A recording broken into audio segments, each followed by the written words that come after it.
Hey, welcome to Marketplace Growth by Accoil Analytics, where we make product analytics that are uncomplicated, easy to get going, so you can see exactly what your customers are doing in your products.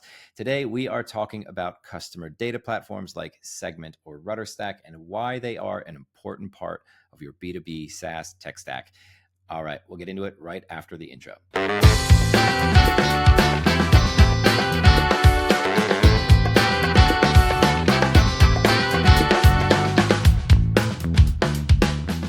Hey everybody, my name is Peter Preston. I'm one of the co-founders here at Accoil Analytics.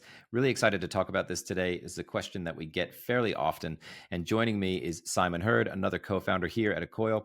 Simon has 20 years of experience, or more than 20 years of experience really, building products, understanding what customers are doing in there and why it's important to use a tool like a CDP. And with that, let's get to the conversation.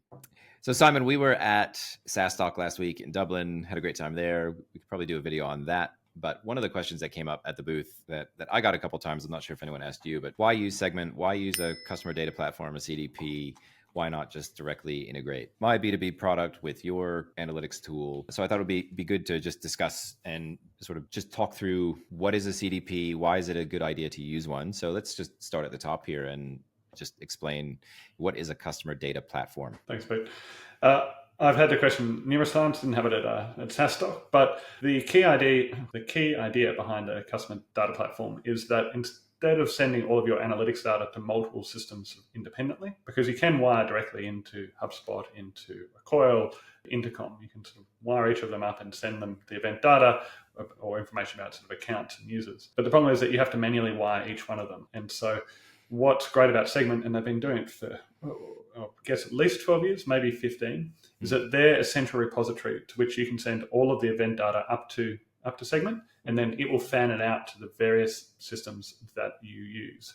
And what Segment's also done is they've helped define what a standard data schema is. So how you identify individual users, how you identify the groups or accounts that they belong to, and also how you track events. And when I'm talking about an event, it's like clicking on the download button or when someone logs in or if they view a dashboard. So it's not just Segment, but the industry sort of has coalesced around a sort of standard schema of data. And that's what all of the tools such as Intercom, such as HubSpot, Accoil, Amplitude, others have grown to adopt as well. And so, yeah, that CDP is just that central place. So instead of having to wire up 5 individual services, you can just send your analytics data to one, and then within Segment, you then connect it to that, and Segment will take care of delivering it to those platforms. And I mean, that's a pretty strong, value prop, I think, and that's definitely where, in conversations with people that kind of makes them lean forward a little bit.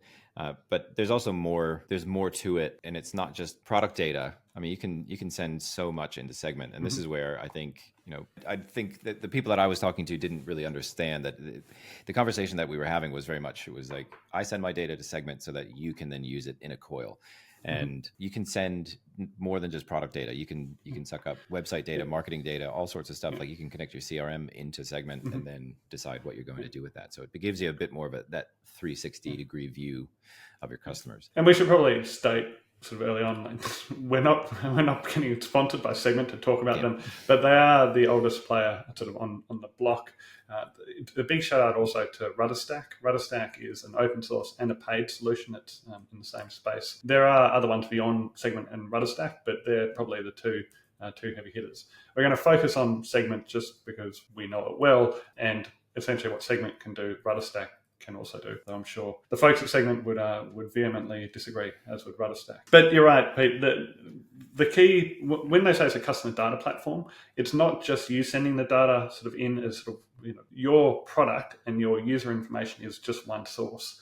You can plug in multiple sources, whether that's your CRM, whether that's some other analytics tool. It might be Xero, it might be financial analytics, and they can all act as sources. So you can have all the sources down one side, they come into Segment, and then they can all be pushed out again into a standard format to other tools. So it really sort of is the plumbing. And when they say it's a customer data platform, it really is the plumbing to be able to sort of move data from one system to another and to have all of that in sync. And then there are features within Segment, if you're willing to pay for it, such as computed sort of attributes, so that you can add up the number of times I click widget X and sort of multiply it by sort of price Y, or you can sort of define sort of personas or other aspects within the segment. So it can do compute within the platform. It's not just simply wiring up. But certainly the key usage that most people use it for is handling their product analytics data and making sure that the details about users and accounts get into the marketing systems, into the support systems, into the CRM and Accoil. So kind of compare and contrast here. So if you're using Segment, it's fairly straightforward. You plug your data in, and like you talked about, it's the plumbing. If you were to not use Segment or a CDP, you mentioned it before, but it's like direct integrations, right? So I'm just trying to just get a scale of the level of effort that it requires to do the same work without it. Like what would it look like, if you were to try to replicate the same flow of data without actually using a CDP? I think it's sort of individually wiring up. I mean, the standard, as I said, sort of, tracking events, identifying users and customers, that's all pretty much sort of settled now. It's not perfect. It could be a lot better.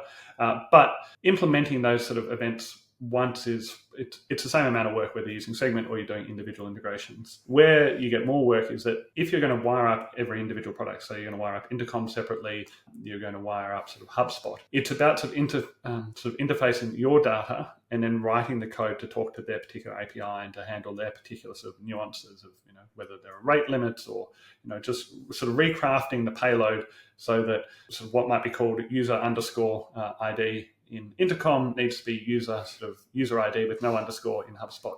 Yeah. And just dealing with the sort of nuances and the sort of idiosyncrasies of different APIs is where the cost comes in. The other thing that happens is that people will change their tech stack.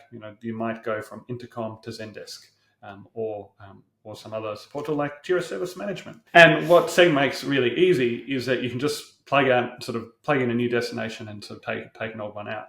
The rider on that is just be aware if you're dealing with GDPR or if you've got some privacy policies, you can almost at a moment's notice switch tools. But invariably, you should be giving notice before you switch tools to your customers.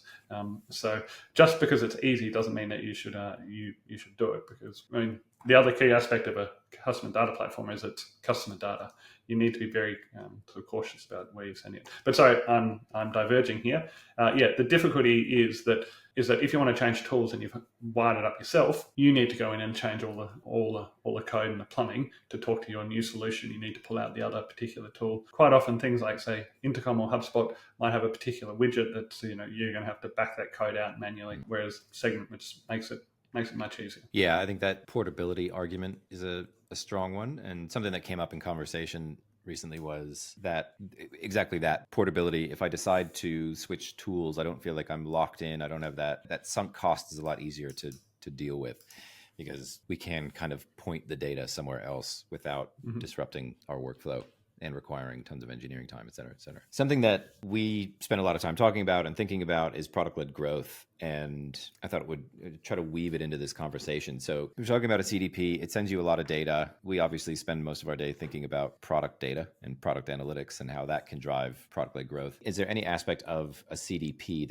that further enables that? Is it like the standardization and of the data, or is there some other way that it kind of supports that PLG motion? I think for every product-led, for every SaaS app out there, or for anyone that's building an application, you need product data. And so you should be capturing events. You should know what your users are doing, how the accounts are going. So if you're capturing that data, yes, I think a CDP enables product-led growth because you capture that data and you send it to one destination. Initially, that might just be one destination. You might have a particular product that you want to use it in. It might be Intercom, for example. So you can give that sort of support and give support in context so you can see what people have been doing. But then it's sort of, if you outgrow Intercom or if there's a particular aspect that you want to add to it, like app queues, so you can kind of do your onboarding tools or checklists sort of more easily. You don't need to spend a long time reworking everything. You can simply start sending it through to app queues and you can build off it. So I think from a product-led growth perspective, one, you have to capture this data. If you're capturing the data, it makes sense to send it to a CDP. And then you get that sort of choice of tools. And so people are familiar with different tools. They know how to make the most of different ones. So I think it enables product-led growth. Yeah, it's not a requirement, but it certainly makes it a lot easier for a lot of teams. Yeah. So if we were to sort of wrap up there on the value of a CDP, what I'm hearing there is the portability of it. You still have optionality, which is great. And then also that what you just mentioned there, that scalability. So if you wanted to add tools, it actually just becomes much simpler to do that than putting that on the roadmap to say we're going to integrate with an app keys now as an endpoint. Yeah, no, it's certainly portability. But I think the one caveat to every CDP is just because you can plug in a new tool as a destination, you need to be very, very conscious in what tools you plug it into, because Segment won't scrub data. So it'll take what gets fed into it and it'll feed it out. And it's not garbage in, garbage out. But if you're sending sensitive customer data in, like in the URLs, or if there are sort of search terms or names or page titles, that sensitive data will be passed straight on to potentially a multitude of tools. So do exercise caution in what you send up to Segment. It's probably the biggest drawback of using a CDP, is that it's not a lack of control, but very quickly you can get a lot of PI or personal information into a lot of tools if you're not careful with how you treat it. So yeah, good point. So yeah, you've been warned. No, maybe that's not part of the sales pitch, is it?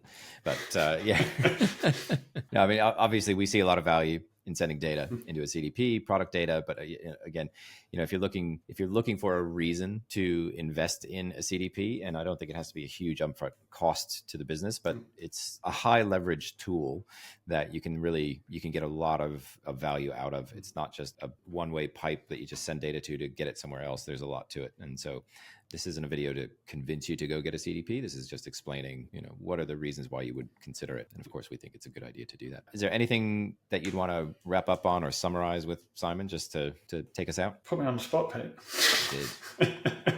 No, I think, look, a CDP, it's not essential, but it's a step on the journey that most people take in terms of going fully product led.